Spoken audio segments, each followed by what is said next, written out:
किसी गांव में 3 दोस्त रहते थे जिनकी आपस में बहुत गहरी दोस्ती थी। वो जहां भी कहीं जाया करते थे, इकट्ठे जाया करते थे। एक दिन इन तीनों ने ये प्रोग्राम बनाया कि हम किसी होटल में खाना खाने के लिए जाएंगे। लिहाजा उन्होंने फौरन से गाड़ी निकाली और तीनों किसी होटल की तरफ रवाना हो गए। होटल में खाना खाने के बाद उठ खड़े हुए और आपस में बहस करने लगे।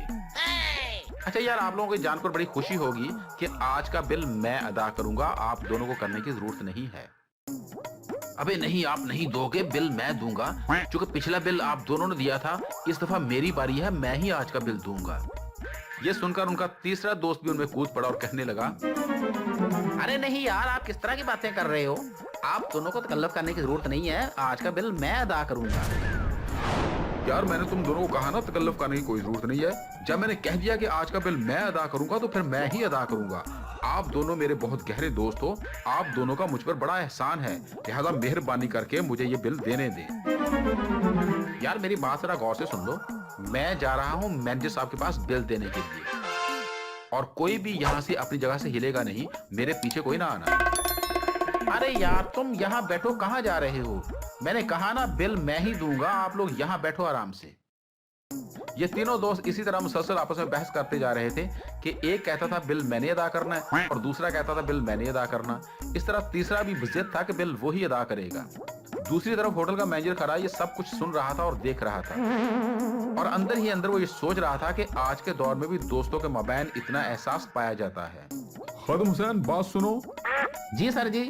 यार मैं देख रहा हूँ कि दोस्तों के माबैन कितना इत्तेफाक है।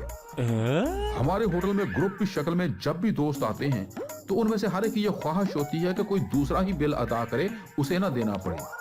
मगर यार ये तीनों दोस्त एक दूसरे के साथ कितने मुखलस नजर आ रहे हैं। ये सर जी आप बिल्कुल ठीक कह रहे हैं, ये तीनों लड़के किसी शरीफ घरानों के लगते हैं। कासिम यार प्लीज मुझे मैनेजर साहब के पास जाने दो, नेक्स्ट बिल तुम पे कर लेना, ये वाला बिल मुझे अदा करने दो। अच्छा यार, आप मेरी बात जरा दोनों गौर से सुनो। इस तरह करते हैं कि तीनों एक रेस रख लेते हैं, जो होटल का चक्कर लगाकर सबसे पहले इसके गेट तक पहुंचेगा वो बिल अदा कर देगा। हाँ यार ये ठीक है, चले रेस लगाते हैं। ये तय हो जाने के बाद वो तीनों दोस्त मैनेजर साहब के पास आते हैं और कहने लगे, मैनेजर साहब आप काइंडली थोड़ा सा तकल्लुफ कीजिए हमारे लिए। जी जी फरमाइए। हमारे मोबाइल बिल देने का मामला जरा चल रहा है, जिस तरह के आपने सुन ही लिया होगा।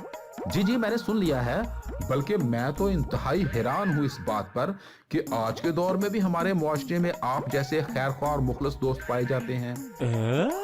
बस तो फिर बाहर जरा हमारे साथ होटल की गेट पर आ जाइए, आप रेफरी बनकर ये सीटी बजाइएगा। हम तीनों गेट का चक्कर लगाकर आएंगे, जो लड़का हम में से पहले आ जाएगा वो आपको बिल पे कर देगा। ये जरा सीटी पकड़िए और इसे बजाइए। जी जी जरूर, कोई बात नहीं, बिस्मिल्लाह कीजिए, मैं सीटी बजाता हूँ। मैनेजर साहब के सीटी बजाते ही वो लड़के ऐसे रफू चक्कर हुए कि इंतजार करते करते अब मैनेजर साहब को चक्कर आने लगे थे। 2-3 घंटे के बाद दिन ढल चुका था और मैनेजर साहब इन दोस्तों की दी हुई सीटी पकड़े अभी तक इन शरीफ ज़ादों का राह तक रहे थे।